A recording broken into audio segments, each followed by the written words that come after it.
So anyways, how many of you been here all 4 nights? Did y'all get a gold star for putting up with us? Thank you so much. And who's here for the first time tonight? Good, well, welcome. You came on a good night. You really did.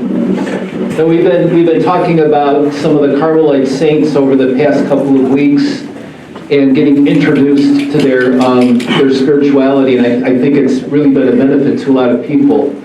So really thank you for your participation in this. Tonight is the culminating point. My brother Bishop Michael's here to talk about John of the Cross, and I know in his life John of the Cross has been a big influence, and so we bring the expert in to talk about the saint, right? That's what you do. So without further ado, if you want to know anything about his childhood or that, you can ask me afterwards. Plenty of stories between the two of us as we were growing up. Most of which should not be repeated. That's right. Absolutely. So I'm going to let my brother go from right here. So welcome, Bishop Michael.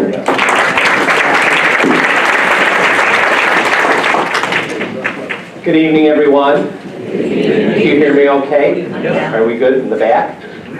Please feel free to shift your chairs around if you're having any problem seeing the screen, because I'm going to be making reference to this.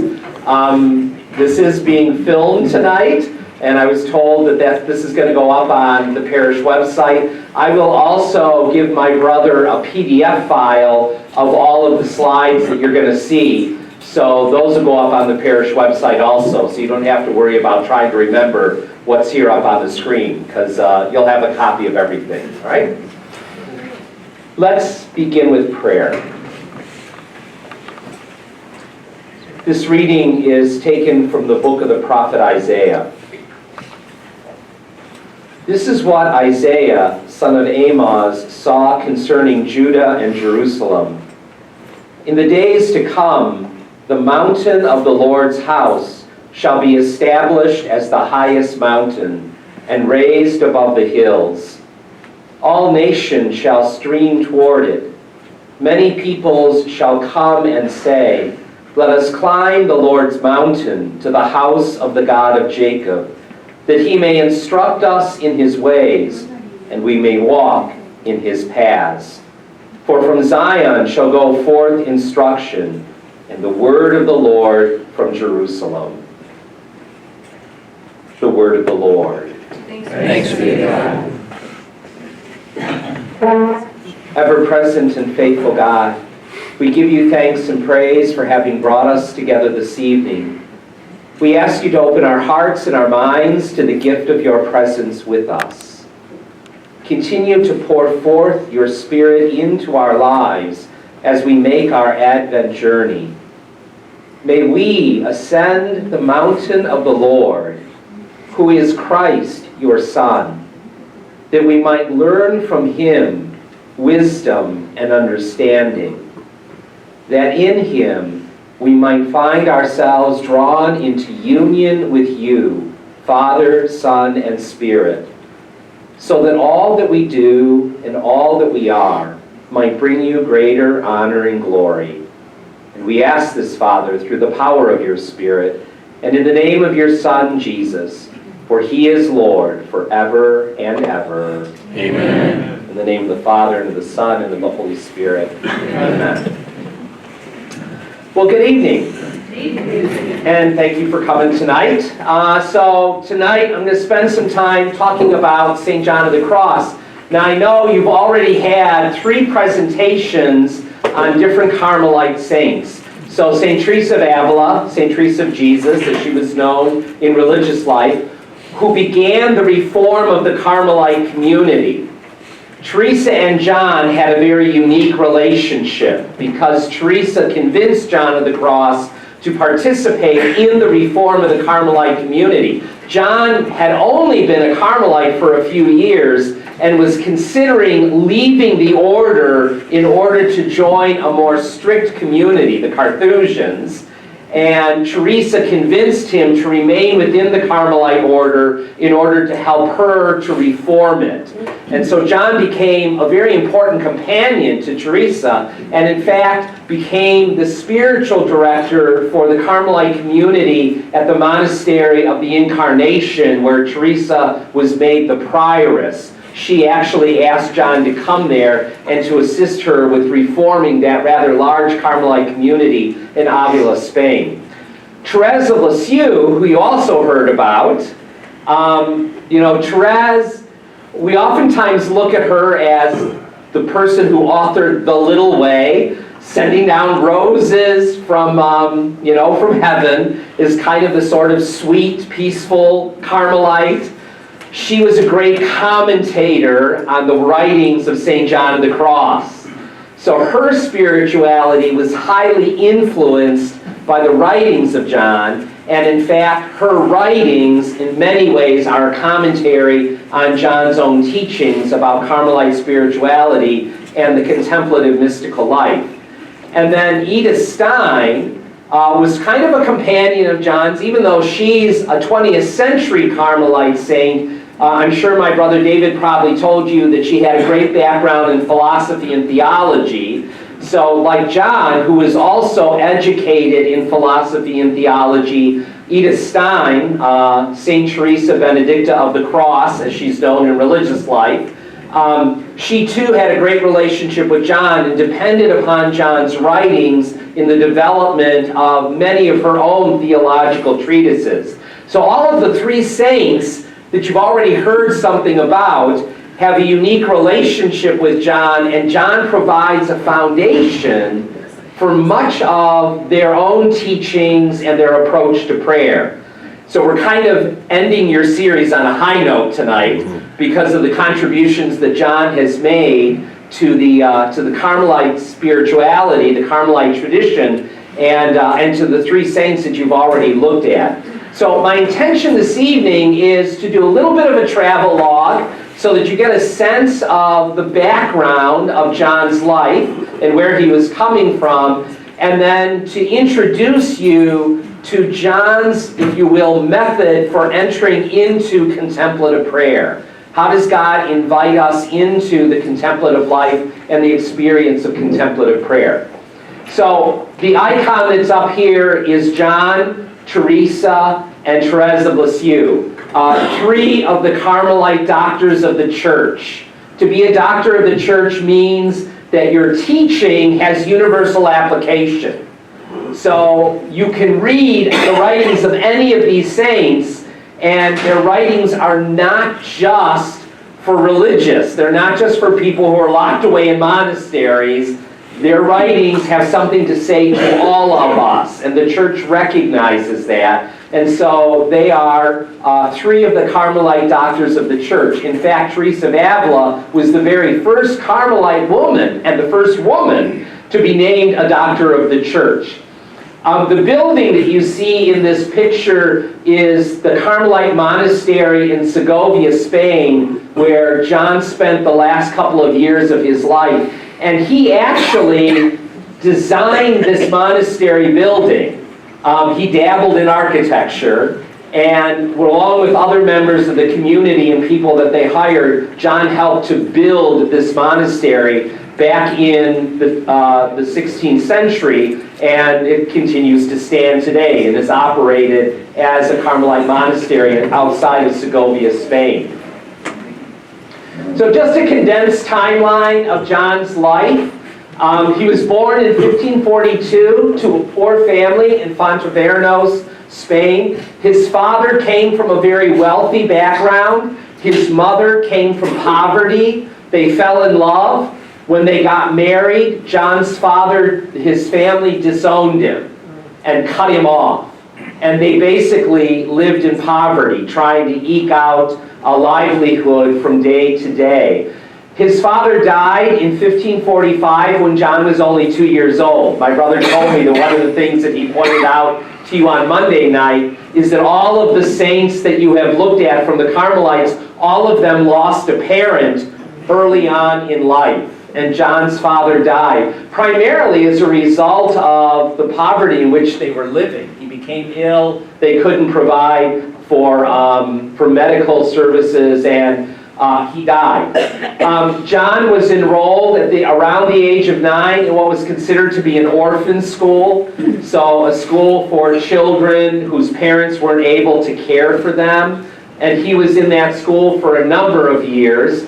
And then he moved from that to studying humanities with the Jesuits, so kind of moving into more of a high school situation. And during that time, John, in order to help support his family, took a job in a hospital where he was responsible for serving as kind of a medical orderly and treating people with contagious diseases. It was a very dangerous job, but it was one in which John exuded a sense of compassion and love for the people that he was caring for, and probably contributed a great deal to his own spirituality and his understanding of the mercy of God.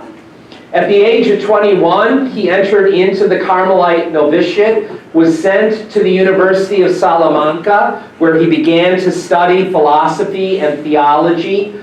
Before he was finished with his theological studies, at the age of 25, he was ordained a priest in the Carmelite community.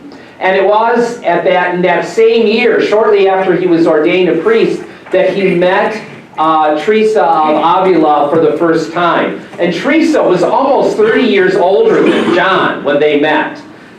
Teresa was in the latter part of her life. John is still a very young man. He completes his theological studies at Salamanca in 1568, and it was at that time that Teresa managed to convince him not to leave the Carmelite community for a stricter religious order, but to remain within the Carmelites and to help her to begin to reform the friars. So there's actually two different branches of the Carmelites. There's the O-Carms, so it's kind of like the order of Carmelites and the regular ones. And then there's the Reform movement that John and Teresa began, the OCDs.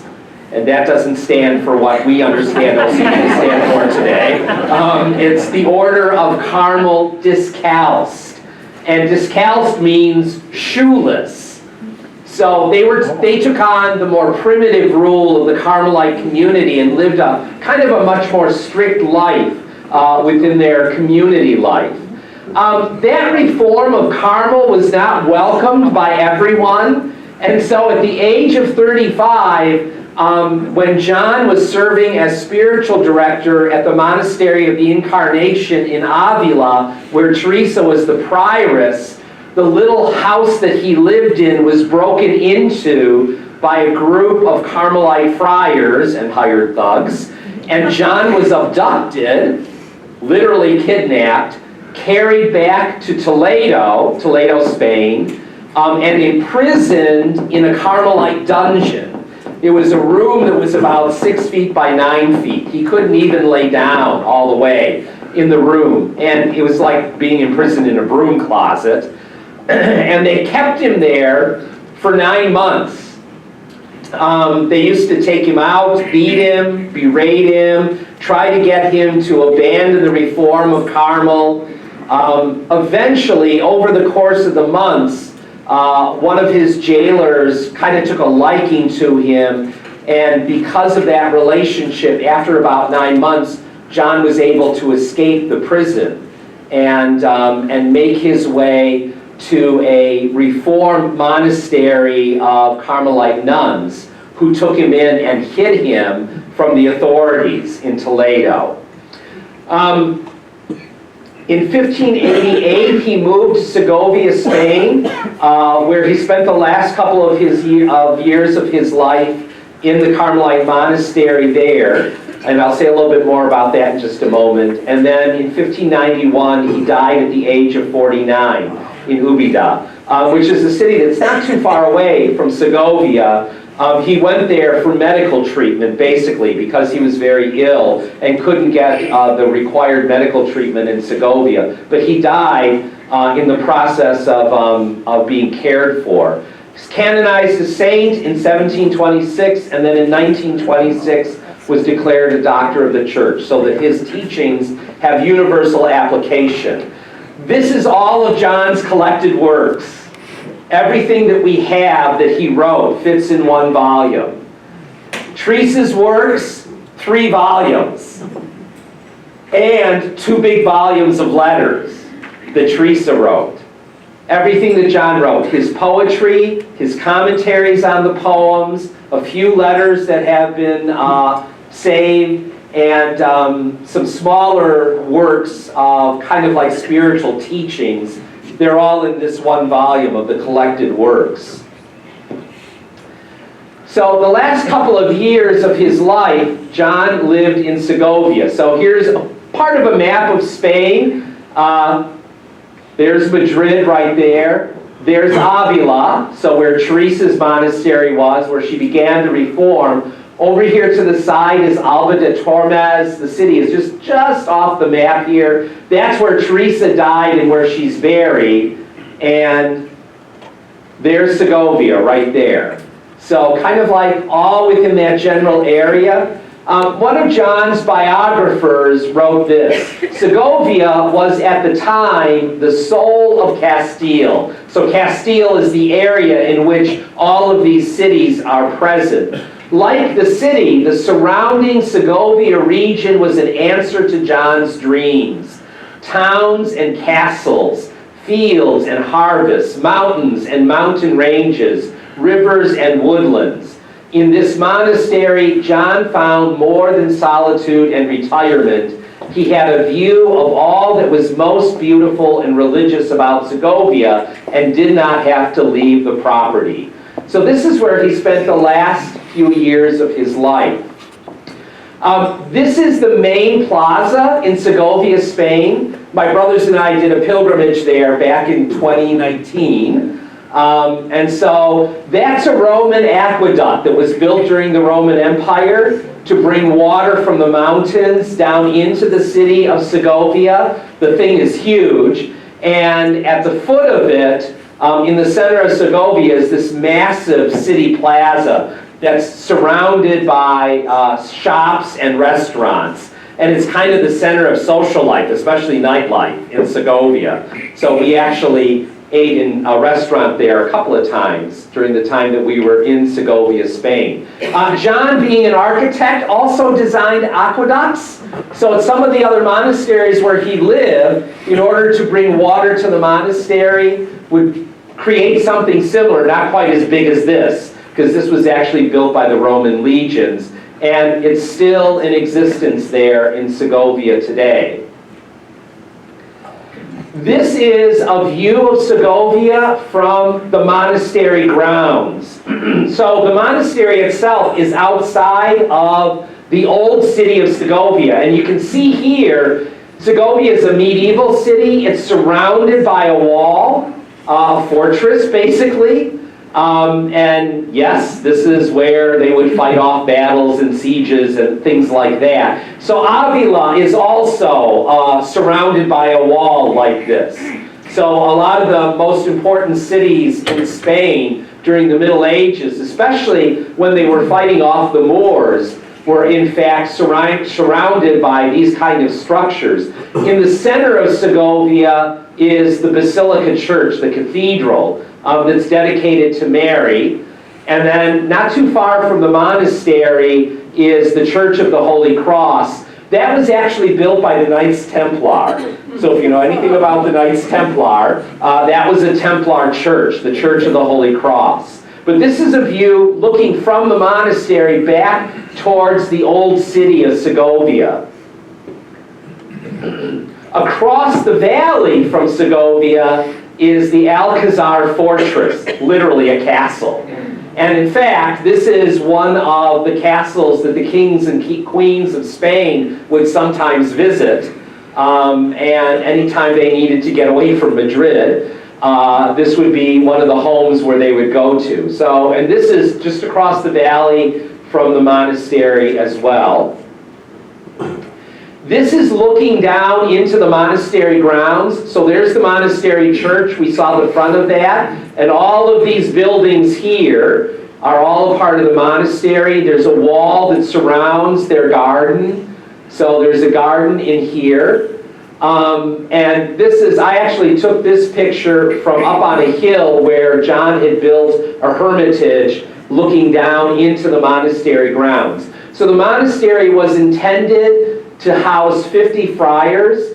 It was the place where the administration of the reform movement of the friars was located. They also had the novitiate there, so people who were studying, young men who were studying to be Carmelites, this is where they lived. This is also where they had their philosophical college.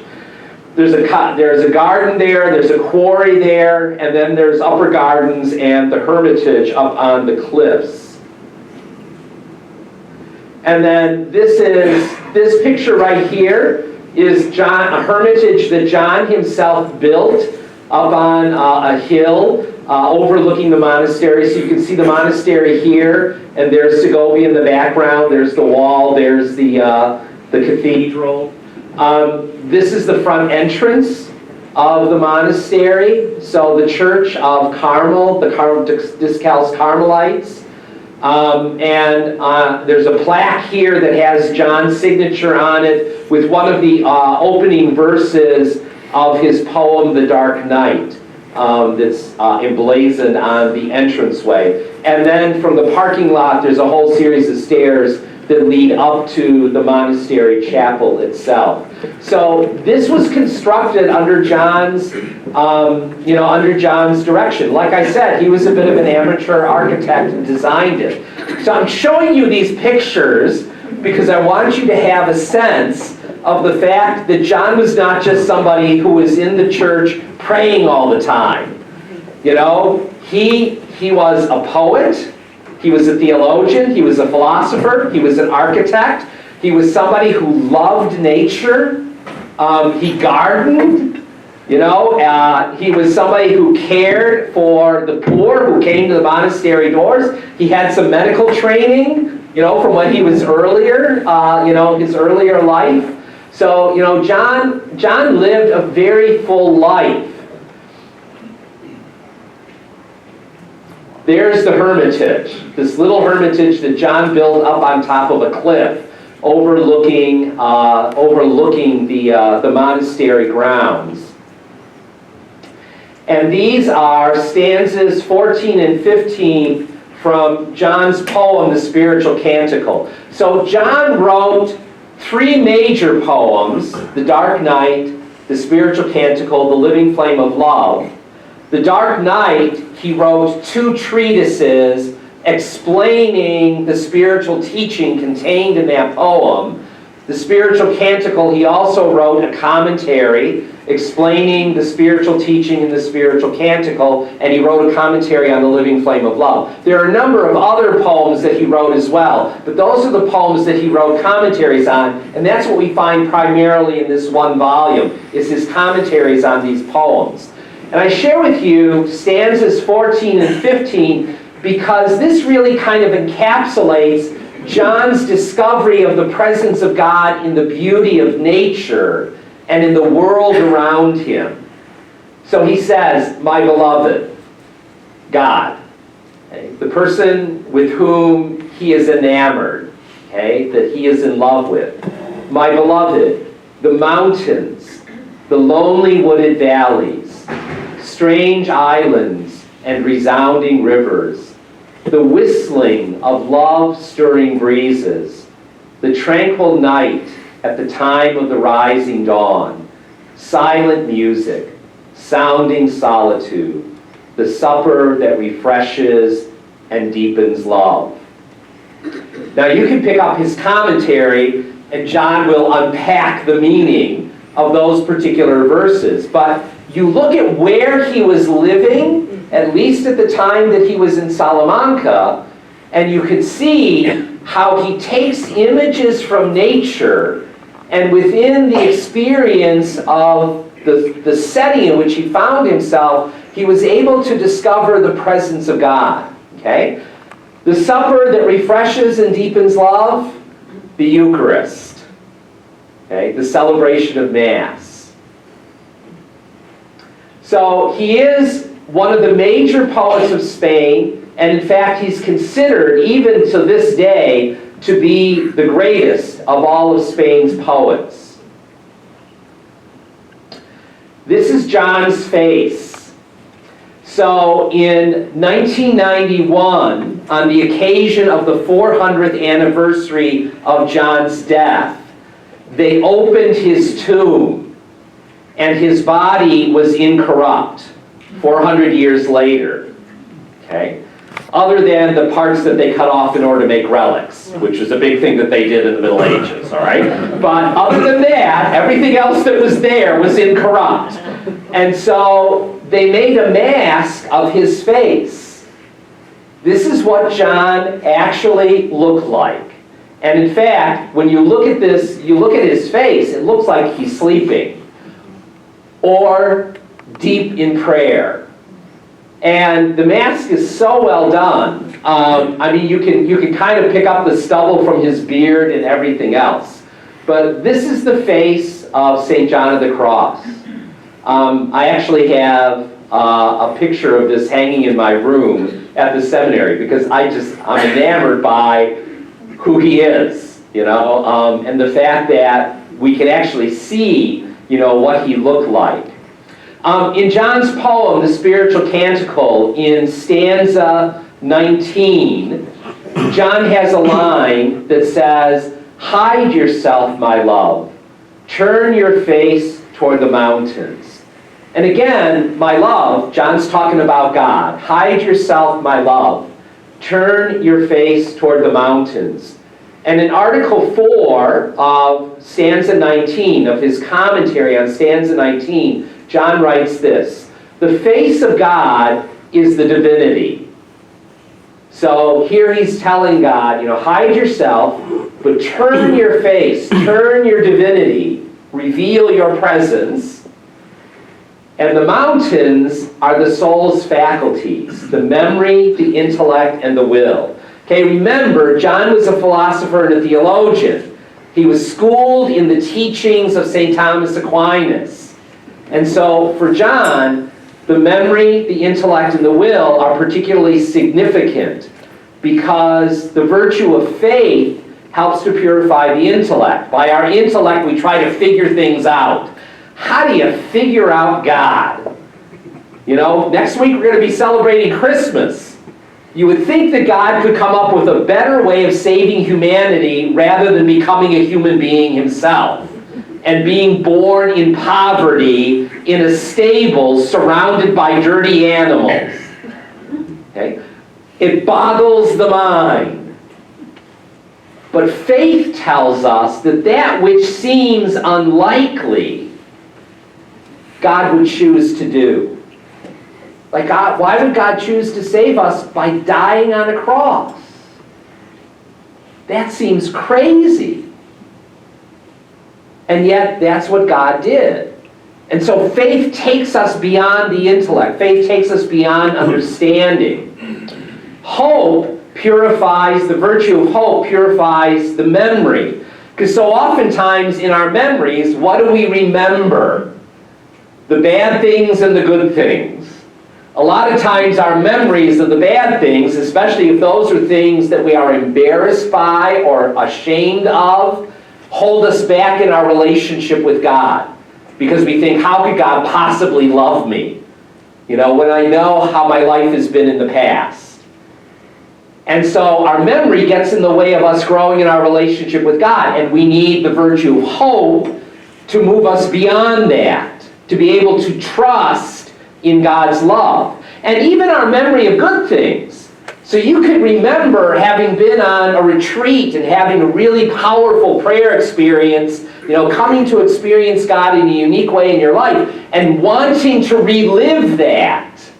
And sometimes we can get stuck in the very way that we pray, especially when the way that we're praying isn't working for us anymore. But we keep trying to regenerate, you know, those good feelings in prayer. And hope says to us, you know, God's got something more in store for you, something even better.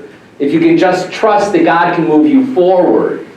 And then the will is purified by the virtue of charity, of love. Because our wills direct us towards those things that we love. Okay? Our wills move us towards those things that we love, or that we think we love.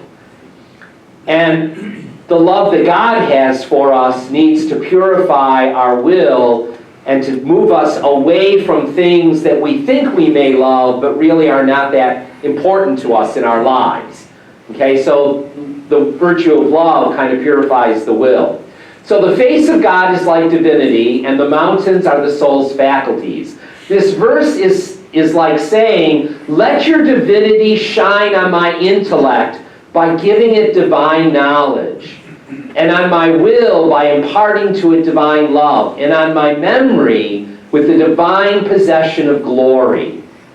Okay, so what this one verse is saying is, God, take me beyond intellect, memory, and will by revealing your divine presence to me. Make yourself known and lead me to divine knowledge. Lead me to divine knowledge. Lead me to divine love. Lead me to an encounter with your glory in this life, not just in the next life, but help me to begin to taste heaven in the here and now, which can happen if you reveal yourself to me. John says, the soul asks in this line for everything she can possibly ask of him. I don't know if Mary Pat told you the story about Therese when she was a little girl, and her sisters were taking care of her, and they come to her with a basket and say, you know, it's playtime, so choose one toy to play with. Oh, you didn't tell this one? Okay, so her sisters come to her with this basket full of toys and say to Therese, it's time to play, you know, pick one toy to play with. And Therese whips the basket out of her sister's arms and says, I choose all. I'm not going to settle for just one toy. I want all of the toys. And that was a common theme throughout the rest of Therese's life and her spirituality, going to God and saying, I choose all. That's what John is saying here. We're asking God to reveal your divinity. She can only be satisfied with God's face, which is an essential communication of the divinity with the soul. This communication is not brought about through any means, but through a certain contact of the soul with divinity. In other words, we can't make this happen, but God desires to reveal himself to us. God desires to make his life known to us. Okay? Where do we experience this? More often than not, but in the celebration of Eucharist, that supper that deepens and refreshes love, okay? In the Eucharist, but also in other ways, where God reveals himself to us. When you walk into the monastery chapel in Segovia, there's this huge crucifix right at the entrance of the chapel. And this reminds me of something that John said in the Ascent of Mount Carmel. So his poem, The Dark Night, he has two commentaries on that poem. Part one of the commentary is called The Ascent of Mount Carmel. Part two of the commentary is The Dark Night itself.